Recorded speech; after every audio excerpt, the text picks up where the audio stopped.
True. And I'm very interested to find out how, people always talk about studying smart, especially this is the weights that I think when I was doing first year, all the seniors were like, no, chief, you need to study smart, and everything like that. And which then relates to like study methods or study techniques and everything like that. Did you had any sort of study method, any study routines that you felt like actually it was working for you, and in your own ways, that was your way of studying smart? Okay, so for me, I agree with that notion completely. It's not just about working hard, you need to work smart. And what I mean by that is that it's the simple things, basically. You have to attend all your lectures where possible and listen attentively in those lectures, because what I find is that lecturers sometimes subtly give tips in the lecture to say, oh, this theorem or this example is important. And then I had that for my real analysis course. So I literally put a star next to a theorem. My lecturer said, oh no, this is important. And truth was, that theorem came in handy in the exam. So I think to that effect, you need to also be present in your lectures. I know it's easy to lose focus, but I think the more attentive you are, the more, the results will come in.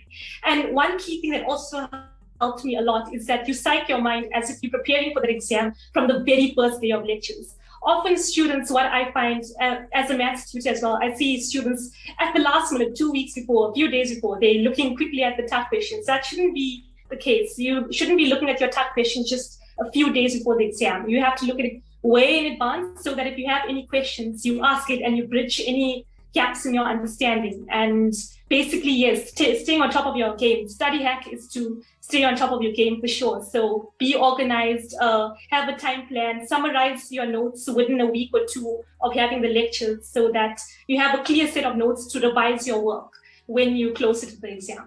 So that's basically my secrets, yeah. And I'm finding this to be a trend, in the top students that I've actually spoke to. Yeah. I had this top student here called Xhanti Mshunqane, but he was doing accounting, one of the top students, and he was telling me about something that he calls the Monday rule. So basically the Monday rule, according to him, it was his rule of study. So what he would do is that every Monday, he would actually act as if he's writing a test.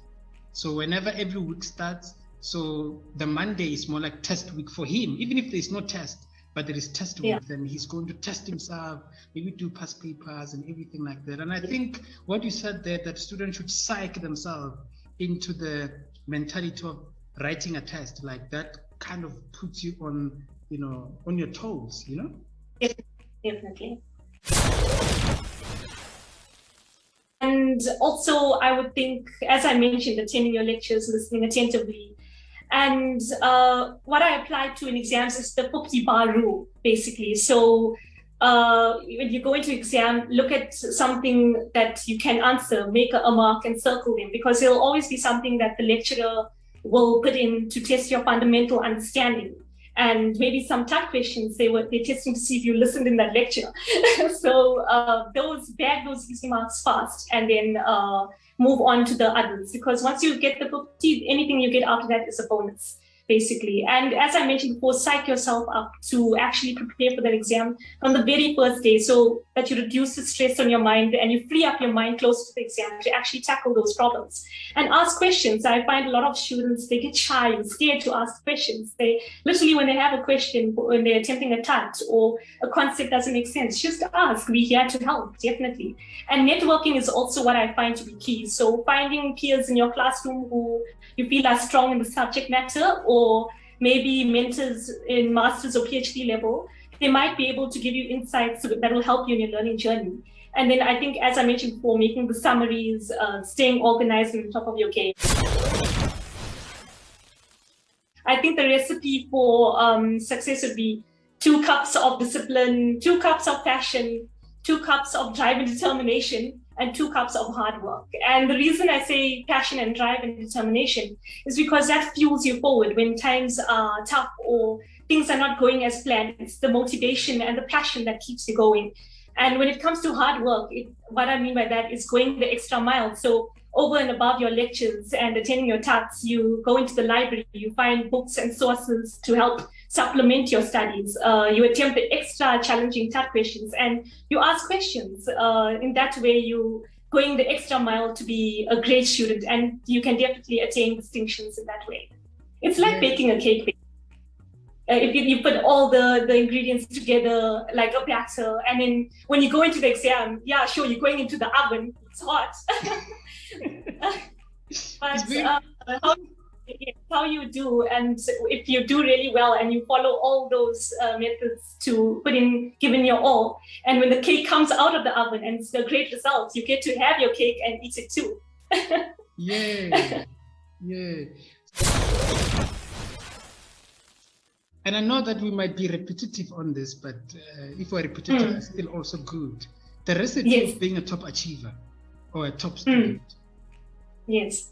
What would you? What would you like? What would be that recipe?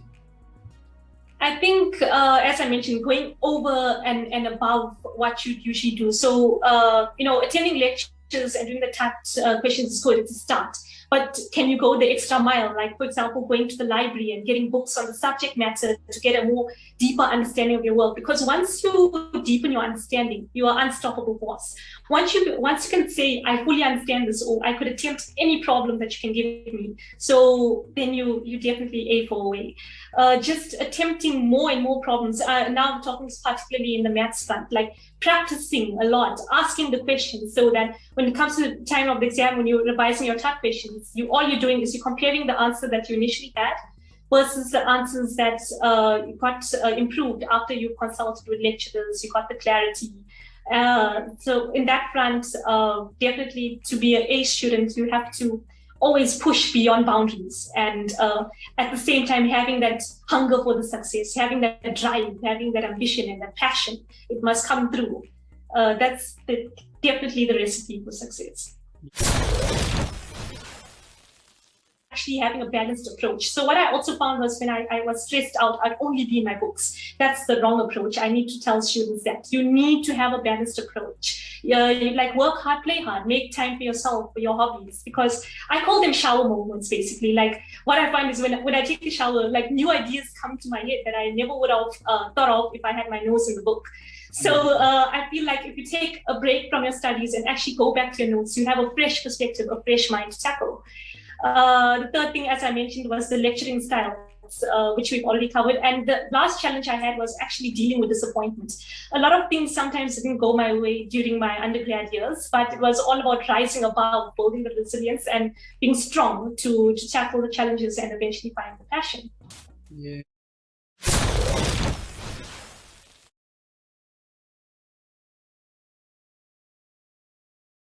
So when I talk about the learning cycle, essentially the ideal learning cycle is you get introduced to something for the first time, right? Maybe this could be a lecture. So most of the time they say you should pre-read, but it's all dependent on you. But I think that's where, depending on your attention span, I think if you have a good attention span, chances are you don't need to pre-read. But most of us, we don't have a good attention span in class. So I think the starting process would be do your pre-reading, and then essentially you go to your class. I think studies find that you probably get about 5% of the information from doing that. And then from there, you need to go back to your place and you learn the information, regurgitate it in your own words. And then you need to then do practice examples. From the practice examples, you then need to teach others. Essentially, the idea here is to get to teaching others. Once you get to teach others, and the rule I always say is that, can you explain to someone who does not have any understanding of the course you are doing in a way that they can be able to rationalize what you're learning?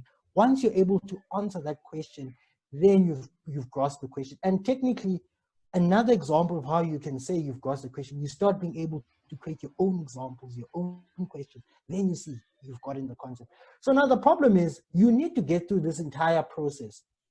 And now this process can be quite lengthy. So you need to find ways to get through as quickly as possible. So a lot of the time you find a lot of our students, they are ending somewhere in between. So you'll find that because they don't attend classes, right? So what they'll end up doing, they'll go to the library and try to learn the information on their own. Problem with that is that they're not really grasping the work the way that it was designed. So they take longer. And when they take longer, they don't have time to do the questions. And then obviously if they don't have time to do the questions, There's no way they're going to teach others. So they're never going to become experts, or essentially, and that's the whole idea behind a varsity, right? It's how do you become an accountant, a lawyer? So you get real life problems. How do you apply the content to real life problems? So if you can't teach others, there's no ways you're going to be able to apply the principles in real life. And therefore, that's where you're going to struggle in the exam room, because the question paper, the way it's designed, they don't ask facts. They don't ask you, what is this? What is this? No. They ask you, there's a series of facts, and then you have to identify the issues. Sure. So for example, they'll give you 5 paragraphs of content or whatever, 5 pages or 10 pages, depending on your course. And then you have to pick up from the content, oh, this principle comes in, oh, this. But if you haven't done the learning process, you won't be able to identify those things. Like, there's no way you can learn this information by your own. Sure. It's just not enough time. Sure. There's not enough time. So the idea here is that when you are in class, you want to get the why, the what, and the how. Essentially, every principle being introduced in class, why is this important to me? What are they saying? How will I apply this? So these are the 3 main questions. You cannot leave a classroom if you don't have answers to these questions. So for example, if I give a practical example, let's use a topic, maybe like the Constitution. I think a lot of people, that's a generic term, Bill of Rights. I think we've all done that. I just want to use a simple term that you all could relate to. So if a lecturer is trying to teach people about the Bill of Rights, and then the lecturer will come in and say, there's right to privacy, for example, right? So you are the student now. The idea here is that you have to go into the class and you need to understand why did the Bill of Rights come about, essentially. Because learning does not happen in a vacuum. And that's the problem with students, that we don't want to understand why. And if you don't understand the why, the work becomes so abstract that it will take so long for you to study. So the first thing is why. If I understand, so the why is usually the context. So we had the Bill of Rights because we had apartheid, and apartheid was an issue. So we needed a set of rules to make sure that what happened during apartheid never ever occurred again. That's quite important because our brains are designed to learn from context and experiences. Like, for example, if you watch a movie, for example, and you could probably recite what happened in that movie in a heartbeat, if you notice, because those are experiences, you relate to them. The brain works with experiences. The problem is that it's not that we're not smart, we are, it's just that the way we're learning is not the right way. We are human beings, and inherently we learn from experiences and emotions. It's how people make us feel that we remember rather than what they say. I mean, we probably spoke 2 weeks ago, 3 weeks ago. I can't remember what you said then, but I'll definitely be able to remember how you made me feel in that specific conversation. So that's the why. That's the importance of the why. The why adds that emotion so that you can grasp the content bit. So never leave a classroom without understanding why. Even for abstract courses like maths or something, still understand the why. Why do I need to learn this? And this is where the smart students in class really excel. Because when they ask the questions, the first question they could ask, why is this important? Why do I need to know this? You know, don't leave that classroom without understanding. And it's your right as a student actually to know. A lot of money. The lecturers need, and some students always say to me, what if my lecturer is bad? They always ask me, but my lecturer is bad. That's your job as the student now to ask those questions. Because you'll be like, hey, your student is bad.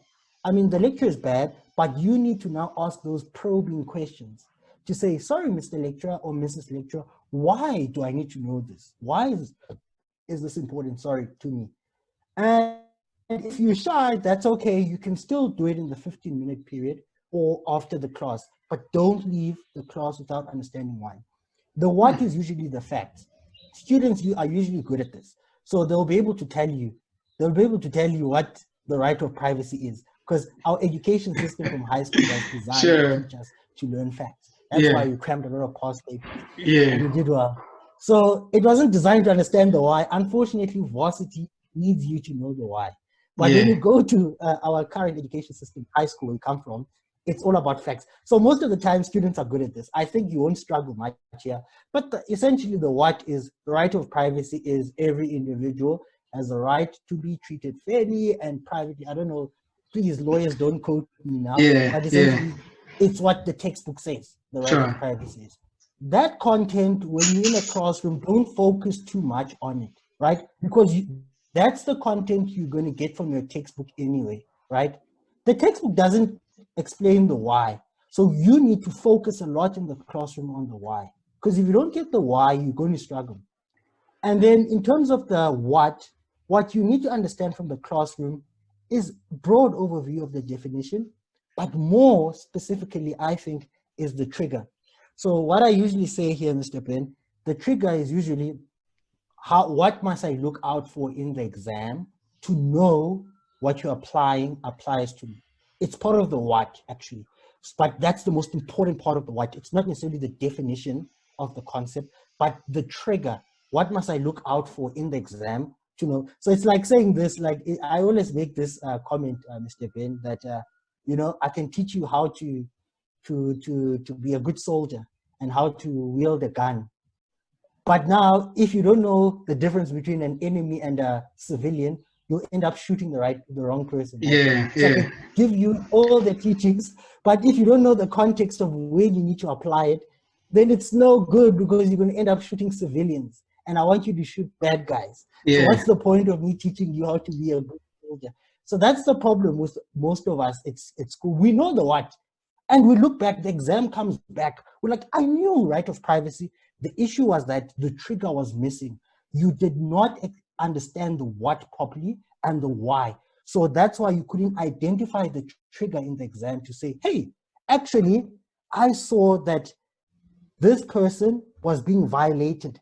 From the classroom, they told me that when a violation is taking place to a person, right, I need to consider the right to privacy. I need to consider this. Because I'm seeing this event happening, I need to now consider whether this definition is applied. So that's the issue. So in the classroom, always never leave without the why and the what. And the what essentially is that trigger. What's the trigger for me? And always ask your lecturers, even if some lectures are bad, some lectures are inherently good. They'll explain this anyway when they're lecturing. Some lectures aren't that great. That's still okay. You, the student, you need to absorb the information. So you ask that question. Okay, what's the trigger, Mrs. Lecturer or Mr. Lecturer? What must I look out for in the exam to know that whatever you taught me today is going to be applied? Don't leave the classroom without understanding that. And then the last part is the how. The how is usually the process. So what I mean by this, the process is like, okay, how do you answer a right of privacy question? The how. So it will be IPAC, for example, identify the issue principle.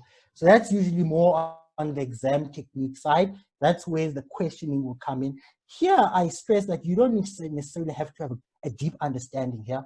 It's just having an awareness, understanding, okay, this is the process. Just pay attention. You're going to get a chance to do it after the class, but just make sure that anything that's unclear, you don't leave without leaving, but essentially don't focus too much on it. Yeah.